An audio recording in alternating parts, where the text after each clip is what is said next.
Eulalia Silva.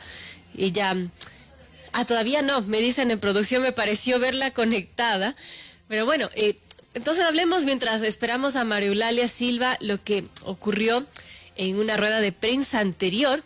Y es que la CONAIE también rechazó el pasado 21 de diciembre el plan militar propuesto por el gobierno para proteger proyectos mineros. Y así pues los dirigentes de la CONAIE, encabezados por ISA, aseguraron que no quieren presencia militar o policial dentro de estos proyectos de explotación porque dicen que la mayoría se encuentran dentro de comunidades indígenas.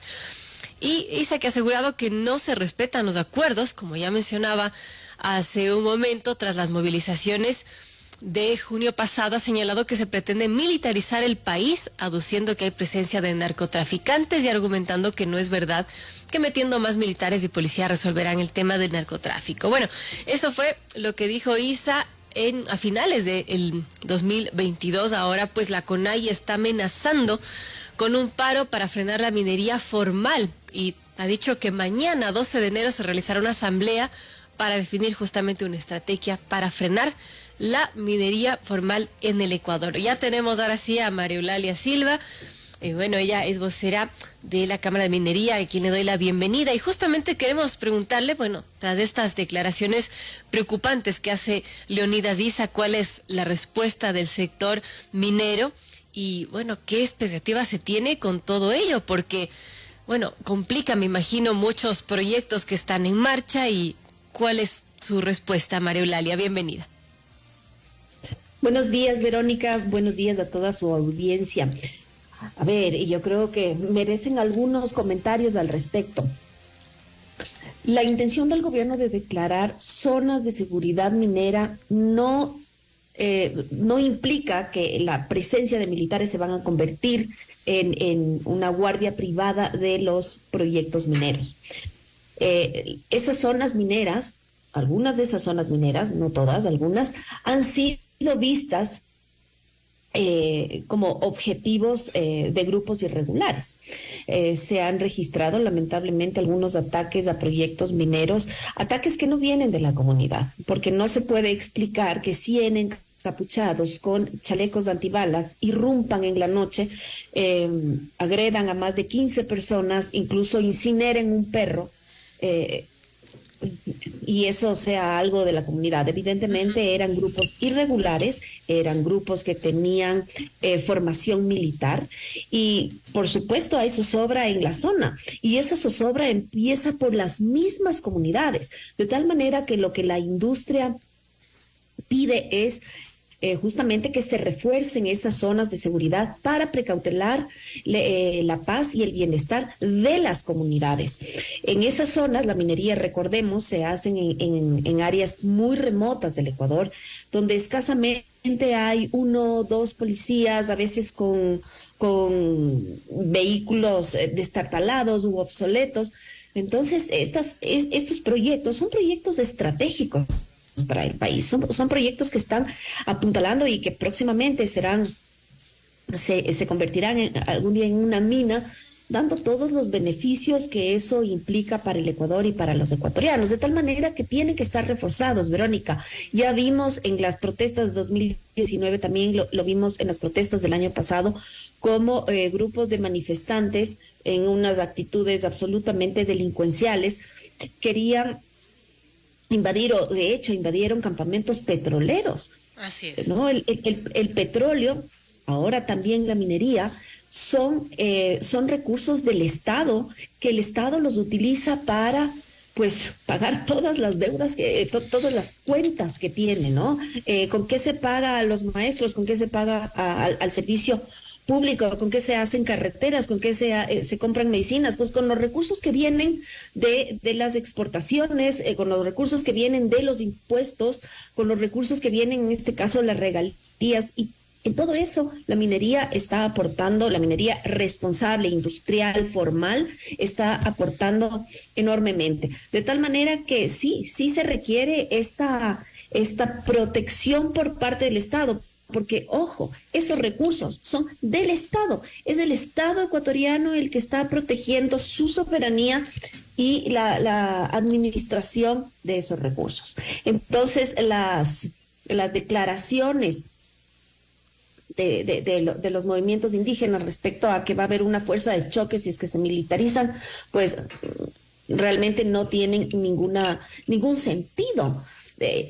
Nosotros más bien invitamos a que toda esa fuerza, toda esa energía de estos movimientos sociales se enfoquen contra el verdadero enemigo que es la minería ilegal, la narcominería. Que haya más presencia de la fuerza pública en zonas donde hay comunidades asustadas, donde hay comunidades en zozobra, me parece que es sumamente positivo. Bueno, importante la explicación que da María Eulalia Silva. Y ahora, ¿qué decir de lo que ha mencionado Leonidas Issa, ¿no? Que no se va a permitir la militarización de los territorios donde están asentadas las minerías porque jamás, dice, garantizaron el derecho a la consulta previa, libre e informada.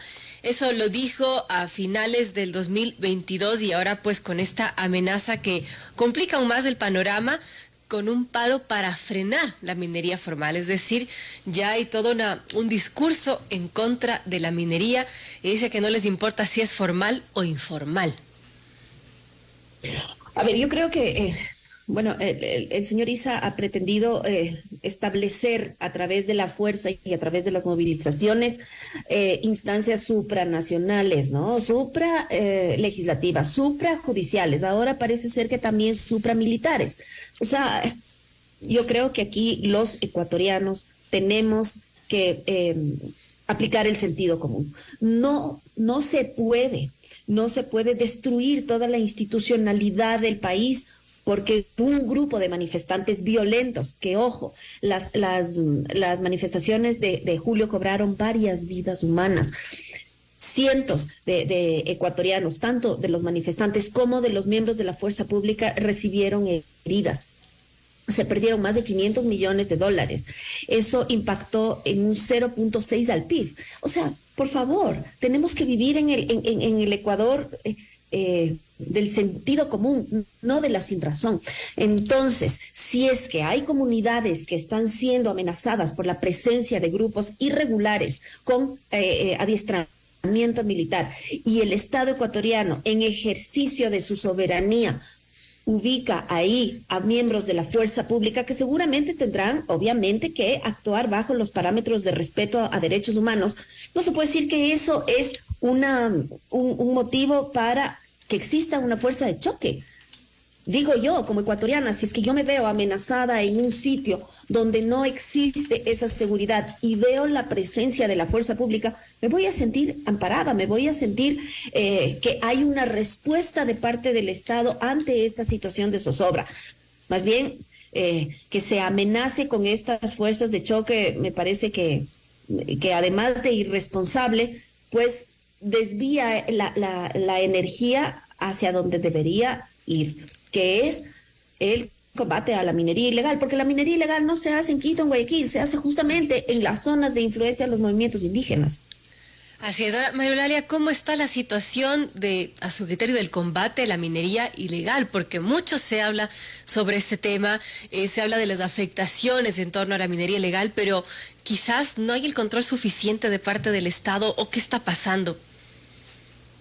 A ver, creo que es un azote nuevo, no se trata de un grupo de comuneros que van por aquí, por allá, no, es realmente un brazo, un tentáculo del narcotráfico, con todo lo que eso implica, una potente fuente de financiamiento, una potente fuente también de adiestramiento. Nada de esto está inconexo. Como volviendo al tema de los ataques, a un ataque que hubo lamentable hace unas semanas, se vieron grupos irregulares con adiestramiento militar. Eso no viene de la nada, Verónica. Todo está conectado. Está conectado el hecho de que haya una verdadera gana de frenar la minería industrial. ¿Por qué? Porque esos yacimientos van a ser explotados, van a ser aprovechados. La pregunta es ¿por quién? ¿O por los industriales, por los estandarizados, los regulados, los controlados, o por los ilegales? Entonces es una especie como de lucha por el territorio. Entonces, Obviamente, este tema de la minería ilegal tiene que parar. Lamentablemente no es el Ecuador el único que se ha visto devastado por este fenómeno. Existe también en Perú, existe también en Brasil, países que tienen pues grandes recursos y que se han visto amenazados por esto. El Estado ha, está digamos, arrancando con una serie de iniciativas para frenar la minería ilegal. Sabemos que en temas de defensa nacional está el tema de la minería ilegal, temas que por supuesto se están también tratando desde la cooperación internacional. Entonces, bueno, este no es un problema menor, no es solamente que se deban recursos del subsuelo que no pertenecen a nadie, no, nos pertenecen a todos y hay que, en donde se permita eso, es decir, fuera de áreas protegidas, centros urbanos o zonas intangibles, donde haya un aprovechamiento de estos recursos, ese aprovechamiento tiene que ser responsable, tiene que ser reportable, tiene que ser transparente y, por supuesto, con todos los estándares debidos. En Amigos 7:32 conversamos con María Eulalia Silva del sector minero de la Cámara de Minería y bueno, una respuesta ante todas estas declaraciones que ha hecho Leonidas Issa y que preocupan porque, bueno, imagino que la mayoría de ecuatorianos no quiere otra vez el caos que vivimos en junio o en octubre del 2019. Y bueno, la situación, María Eulalia, respecto a estos ataques que han llevado al gobierno a militarizar o llevar uniformados a los territorios donde están asentadas las concesiones mineras. ¿Cómo están esos ataques? ¿Cómo está esa situación y desde cuándo se viene dando esta amenaza? A ver, obviamente no son ataques... no es que todas las concesiones mineras han sufrido ataques, no es así, pero claro, no debería haber ni uno solo. Y es lamentable, hace unas semanas se evidenciaron o se suscitó un ataque en una concesión minera. 100 encapuchados con chalecos antibalas irrumpieron en la noche, atacaron a personas de la comunidad, hubo más de 15 heridos, inclusive se incineró un perro, el perrito que estaba ahí, prendieron fuego, el perrito estaba en la mitad, hubo varios destrozos de maquinaria, de campamento, o sea, imagínense ustedes lo que es vivir en esas condiciones, ¿no? Que en la mitad de la noche pues vengan 100 encapuchados con toda la formación militar y que empiecen a quemar campamentos. O sea, realmente me parece una película de terror y es justamente por eso que el gobierno nacional ha decidido declarar estas zonas de seguridad. Verónica, hay que ser claros y frontales. La minería ilegal está relacionada con este tipo de ataques. La minería ilegal también es una actividad que no se podría hacer sin de ciertas autoridades locales, ¿no? Igualmente, no se podría hacer sin la infiltración de ciertas...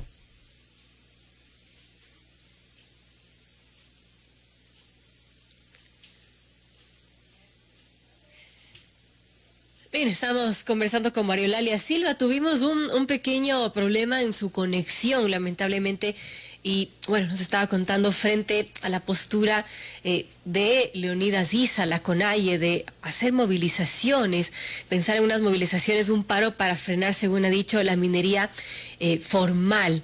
Y bueno, ante ello, la postura de María Eulalia Silva de la Cámara de Minería y el sector minero es bastante clara, ¿no? Esta preocupación ante estos ataques que han sufrido algunas concesiones mineras y que podría pensarse que hay intereses detrás, ¿no? Respecto a, bueno, quizás mafias que defienden la minería ilegal. María Eulalia, se nos cortó unos segundos y por favor retoma la idea.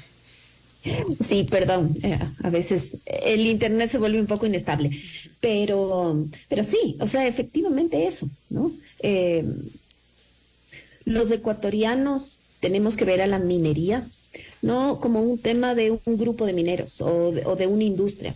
La minería debe ser un tema país, ¿Por qué? Porque es el sector de la economía que más está creciendo, Verónica. Con tan solo 2 minas industriales ya exportamos más de, habrá que ver las cifras oficiales, pero se prevé que este año terminemos alrededor de los 2.800 millones de dólares, muy cerca de las exportaciones de banano, con 2 minas. El momento que tengamos 4, 6, 8, 10 minas, realmente estaremos en capacidad ya de sustituir al petróleo dentro de la balanza comercial. Y yo creo que los ecuatorianos tenemos que tener una posición frente a la minería. Señores, vamos a tener minería sí o sí. La pregunta es, ¿qué tipo de minería queremos? ¿Queremos la ilegal, la que está arrasando en este momento con el río Napo? ¿La que está destrozando la Amazonía? ¿O aquella responsable, aquella controlada, aquella sujeta a regulaciones, a monitoreos, a estándares? Esta tiene que ser una pregunta, no de los mineros, Verónica, esta tiene que ser una pregunta que deban hacerse los ecuatorianos. Una pregunta importante, María Eulalia, porque sí, la minería ilegal ha estado y si es que no hay el control adecuado también es un problema bastante serio. Y a propósito de preguntas, yo quiero preguntarle cuál es su postura respecto a dos preguntas específicamente que va a plantear el Ejecutivo en estas elecciones que se vienen el 5 de febrero y que coinciden además con un referéndum para modificar parcialmente la Constitución. Y una de ellas justamente tiene que ver con temas ambientales. Y la pregunta 5 dice, ¿está usted de acuerdo con que se incorpore un subsistema de protección hídrica al Sistema Nacional de Áreas Protegidas? ¿Cuál es la postura del sector minero respecto a esta pregunta? Verónica, todas las zonas de protección hídrica pasan automáticamente al SNAP, al Sistema Nacional de Áreas Protegidas. La Constitución establece que en áreas protegidas no hay actividad minera. Eso es lo que el marco jurídico determina. Ahora, nosotros como industria, lo que pedimos es que haya una base técnica, con mayúscula y con negrilla, para la declaración de las zonas de protección hídrica. Eso no existe, un poco las cosas o más bien dicho, los parámetros para la declaración de esas zonas no están debidamente establecidos. Nosotros como industria sí pedimos que haya esos parámetros. Uh-huh. Bueno, y la otra pregunta que quizás no está tan relacionada, pero se refiere a las comunidades, ¿no? A las comunidades, pueblos y nacionalidades que pueden ser beneficiados de compensaciones debidamente regularizadas por el Estado por su apoyo a la generación de servicios ambientales. Esa pregunta lo que busca es meter al Ecuador dentro del mercado de carbono. Hoy por hoy existe pues este mercado de carbono mediante el cual los países, las comunidades pueden de alguna manera recibir compensaciones económicas por su ayuda a la mitigación de emisiones de CO2 al ambiente. De tal manera que esta es una pregunta que más bien podría viabilizar la participación del Ecuador en este mercado de carbono. Bueno, importante conocer la postura del sector minero frente a estas dos preguntas para el referéndum que se viene el 5 de febrero. Yo le agradezco a María Eulalia Silva también por comentarnos las reacciones ante estas declaraciones que dio Leonidas Issa y que, bueno, son preocupantes porque podría darse eventualmente un paro para frenar la minería formal, según lo ha dicho, y también según lo ha advertido que mañana, 12 de enero, se realizará una asamblea para definir una estrategia justamente para frenar la minería, no importa si es legal o ilegal. Gracias, María Eulalia Silva.